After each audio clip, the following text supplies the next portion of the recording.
இன்னைக்கு நாம தமிழ் வருஷப்பிறப்பை பத்தி தான் பார்க்க போறோம். ஒவ்வொரு வருஷமும் சித்திரை முதல் நாளை நம்ம தமிழ் வருடப்பிறப்பா கொண்டாடுவோம். இந்த வருஷப்பிறப்பு அன்னைக்கு பார்த்தீங்கன்னா மாங்காவை வச்சு ஒரு பச்சடி பண்றது ரொம்ப விசேஷமானது. சித்திரை மாசத்துல பார்த்தீங்கன்னா வேப்பமரம் எல்லாம் நல்லா பூத்து குலுங்கும். இந்த வேப்பம்பூவையும் இந்த பச்சடியில சேர்க்கறது ரொம்ப விசேஷமானது. இந்த பச்சடியில பார்த்தீங்கன்னா எல்லா விதமான சுவைகளும் அடங்கி இருக்கும். இந்த பச்சடி எப்படி பண்றதுன்னா இன்னைக்கு நம்ம பார்க்க போறோம்.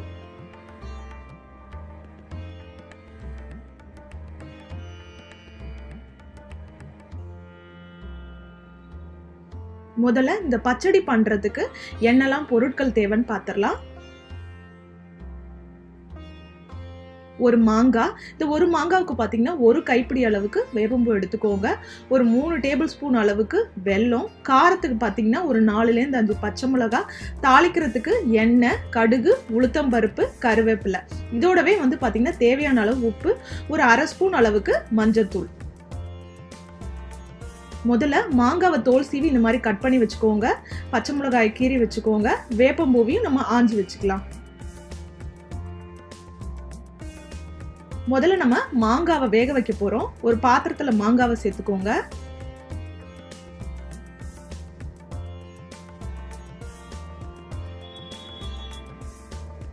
இந்த மாங்காய் முழுகிற அளவுக்கு தண்ணி சேர்த்துக்கோங்க.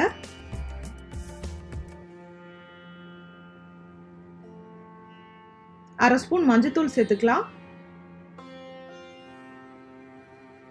தேவையான அளவு உப்பு சேர்த்துக்கோங்க. இதை அடுப்புல வச்சு நல்லா வேக வச்சுக்க போறோம்.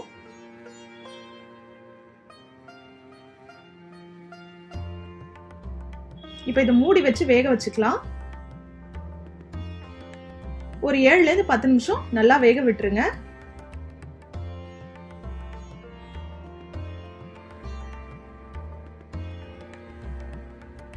இப்ப பாருங்க, மாங்காய் நல்லா மசிஞ்சு வெந்துருச்சு.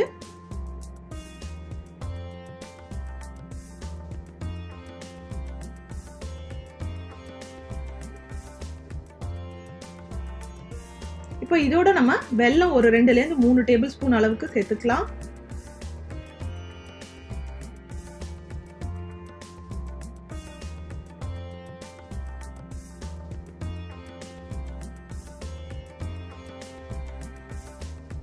வெல்லத்தை நல்லா கரைய விட்டுருங்க.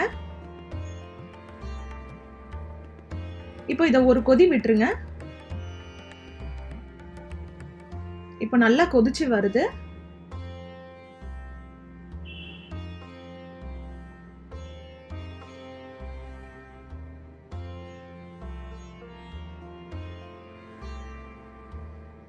இப்போ இதை இறக்கி வச்சுட்டு நம்ம தாளிக்க போறோம்.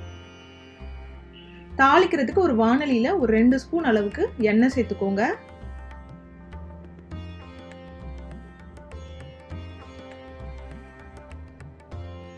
எண்ணெய் சூடானதும் ஒரு 1/2 ஸ்பூன் அளவுக்கு கடுகு சேர்த்துக்கலாம். 1/2 ஸ்பூன் உளுத்தம்பருப்பு சேர்த்துக்கோங்க.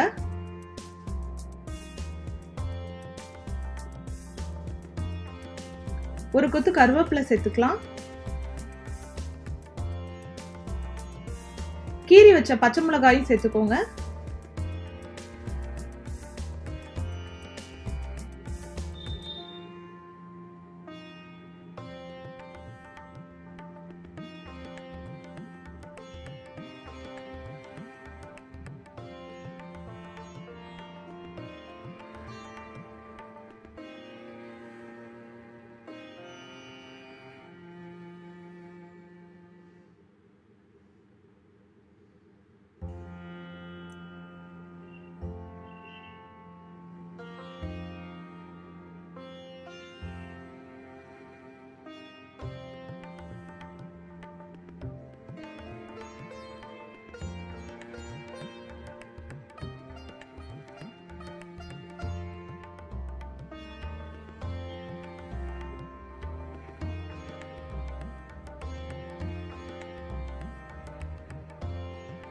இதுல இப்போ வேப்பம்பூவையும் சேர்த்து நல்லா வதக்கிக்கோங்க.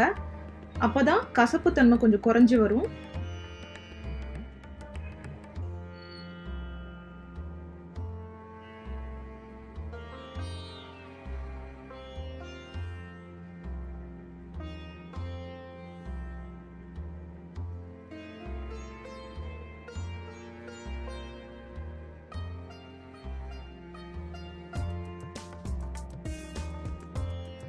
இப்போ பாருங்க பச்சை மிளகா வேப்பம்பூ நல்லா வதங்கிருச்சு.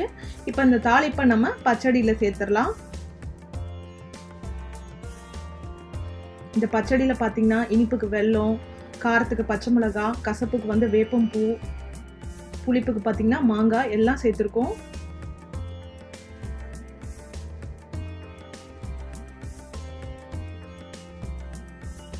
இப்போ இது ஒரு கொதி வந்ததும் நம்ம இறக்கிடலாம்.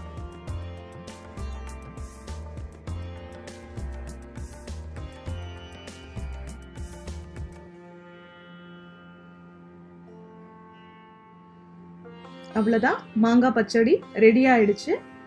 இப்போ இதை நம்ம சாமிக்கு நெய்வேத்தியமா படைச்சிடலாம். இதோடவே பார்த்தீங்கன்னா பழங்கள், தேங்காய், பழம் இதெல்லாம் வச்சு சாமிக்கு படைக்கலாம். நீங்களும் இந்த தமிழ் வருஷப்பிறப்புக்கு இந்த பச்சடி செஞ்சு பாருங்க. தேங்க்யூ.